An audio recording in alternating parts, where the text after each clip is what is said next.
জলাবদ্ধতা নিরসনে ৭ বছর ধরে ৪টি মেগা প্রকল্প চলমান থাকার পরও অল্প বৃষ্টিতে ডুবে যাচ্ছে চট্টগ্রাম মহানগরী।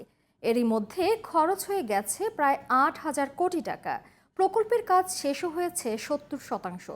তবু জলাবদ্ধতার ভোগান্তি থেকে মুক্তি মিলছে না নগরবাসীর।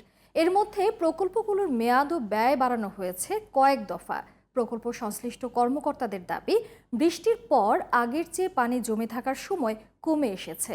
চট্টগ্রাম থেকে তৌহিদুল আলমের পাঠানো তথ্য এবং বাসুদেবের ছবিতে রিপোর্ট করছেন সিরাজুম মনিরা। সামান্য বৃষ্টিতে হাঁটু থেকে কোমর পানিতে ডুবে যাচ্ছে চট্টগ্রাম নগরীর বাদুরতলা, কাতালগঞ্জ, বাকলিয়া, আগ্রাবাদ, হালিশহর সহ নগরীর অধিকাংশ এলাকা। বর্ষার শুরুতেই কয়েক দফা ডুবেছে নগরী। এ সময় পানিবন্দী হয়ে পড়ে এসব এলাকার হাজার হাজার মানুষ।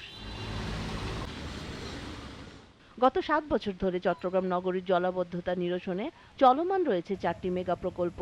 ৪ প্রকল্পের মধ্যে ২টি বাস্তবায়ন করছে চট্টগ্রাম উন্নয়ন কর্তৃপক্ষ সিডিএ, আর একটি করে প্রকল্প বাস্তবায়ন করছে চট্টগ্রাম সিটি কর্পোরেশন ও পানি উন্নয়ন বোর্ড।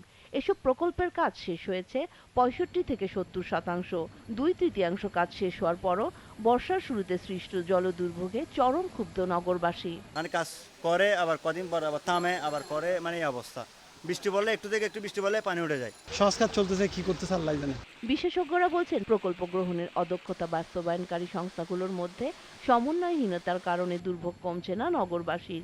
এছাড়া মেগা প্রকল্পগুলো থেকে বাদ পড়া খালগুলো পুনর্খনন না করলে সুফল মিলবে না বলে মনে করছেন বিশেষজ্ঞরা।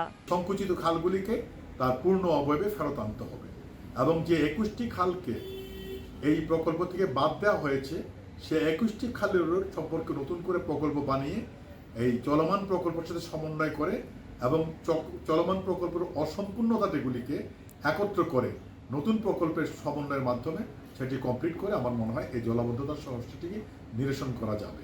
প্রকল্প বাস্তবায়নকারী সংস্থা সিডিএ বলছে, ওয়াসা ও গ্যাস লাইনের পাইপের কারণে পানি দ্রুত নামতে পারছে না। এছাড়া জলবায়ু পরিবর্তনের কারণেও পরিকল্পনা ও সংশোধন করতে হচ্ছে প্রকল্পের কাজ।